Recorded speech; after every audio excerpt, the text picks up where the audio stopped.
Hey guys, I'm back. Brant. Steven.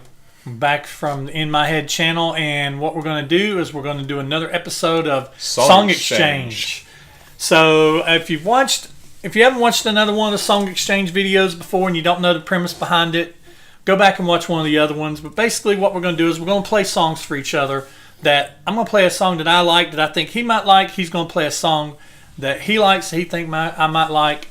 And while he's listening, I'm going to talk about the song for him, and he's going to talk about the song while I'm listening. And you get the picture. You'll see. You'll understand as we go along. So we're going to go ahead and start. We're going back and forward. So I get to go first this time, and he has to listen. So, also, we are putting links to the songs down in the description, so you guys, if you haven't heard the song, you can listen. Yeah, putting links to the songs down in the description. All right. Here you go. Here is the head. Here's your crown. My crown. My tiara. My tiara for Sierra. And here is your song. Here's your sign. And what he's listening to is he's listening to Dokken, "Kiss of Death" off of their Back for the Attack album.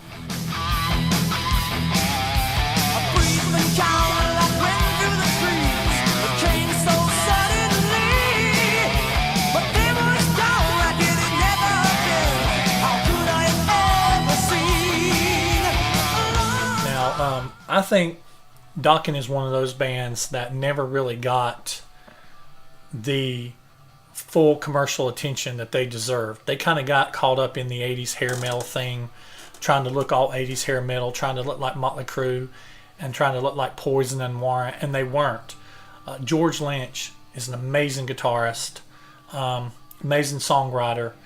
Don Dokken, whether you like him personally or not, that aside, he's a great vocalist. He's a great singer, good songwriter, and they had good songs from Under Lock and Key, from Tooth and Nail, Alone Again, and a lot of those. There's so many deep tracks on those albums.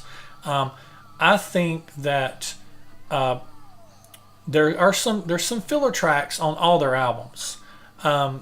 There's some filler tracks on Back for the Attack too, but Back for the Attack is just a great song. It's a great album.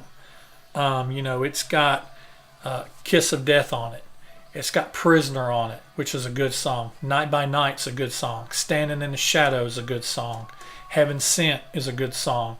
Mr. Scary, the instrumental, even though I'm not biggest on instrumentals, it's a good song. So Many Tears, kind of, it might be skippable filler for me at least. Burning Like a Flame is a good song. Lost Behind the Wall, it's okay. I like Lost Behind the Wall. Like, there's parts of it I like. Stop Fighting Love is it's okay. Cry the Gypsy is pretty decent. Sleepless Night, I can't remember how that song goes. And then Dream Warriors, of course, that came from the Nightmare on Elm Street soundtrack. That got put on this album. This was released in 1987. I was 18 years old. I remember going down to the mall and getting this CD the day that it came out and sitting in the car listening to it in my T-Bird Red Firebird, Pontiac Red Firebird, with my mullet and everything, my blonde mullet with my spiked hair, and great song.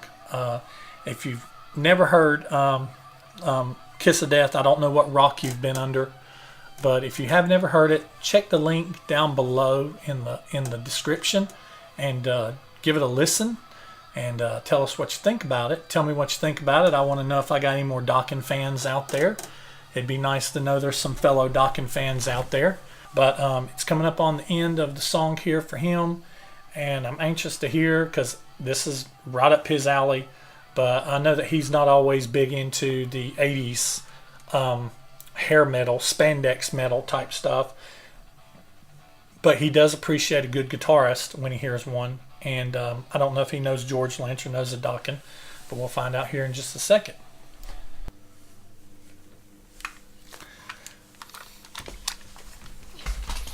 So, do you know who the band is? Is it Nitro? Nope. Extreme? Nope. I have no guess. Dokken. Dokken. And do you know who the guitarist is? Nope. George Lynch. George Lynch? George Lynch. Yeah. I didn't know Dokken played like that. Yeah, that's Dokken. That's off their album. Back for the Attack, and that song is called "Kiss of Death."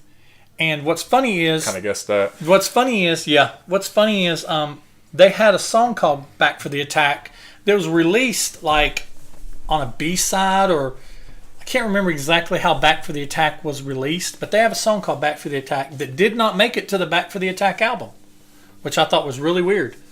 Fans do that. Yeah. So Dokken.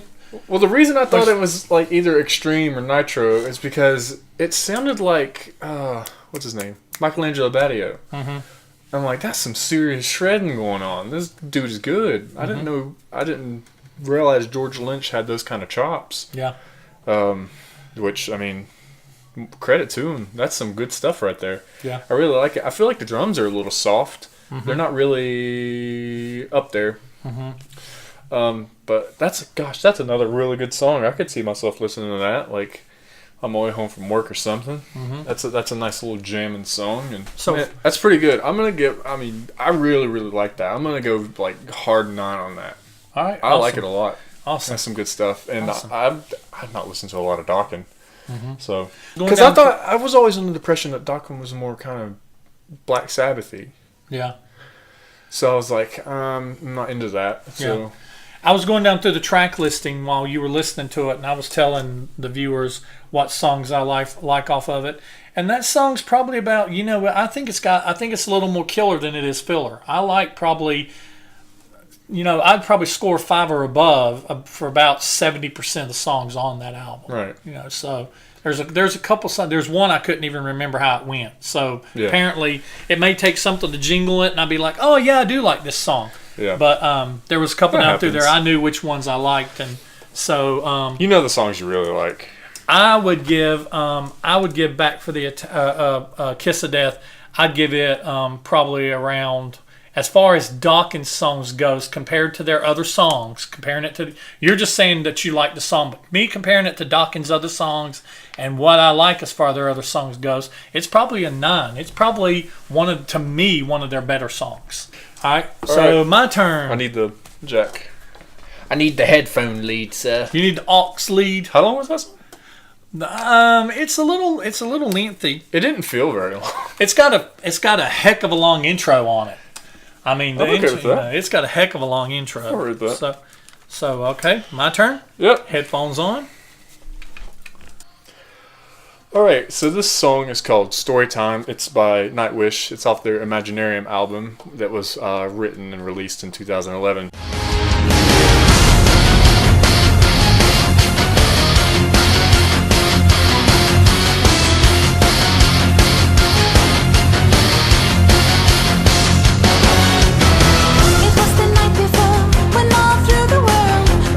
This album was written for a movie that Nightwish would later produce the film for in a couple years' time. I forget when it came out. Maybe 2013 the movie came out. So this band is very like symphonic power metals. That it's the genre that in America kind of died out in early 2000, but Norway and Sweden picked it up and they're like still running with it. This song really kind of sets the tone for the album. Very heavy symphonic. The guy that orchestrates all the music for it is basically a musical genius. But this is probably one of my more favorite songs on the album. Again, the album's called Imaginarium. The Ghost River is good. Slow Love Slow is one of my most favorite songs off this album. And then probably after that you're talking about Song of Myself, although it's 13 minutes long, which is why I didn't choose it for this particular thing.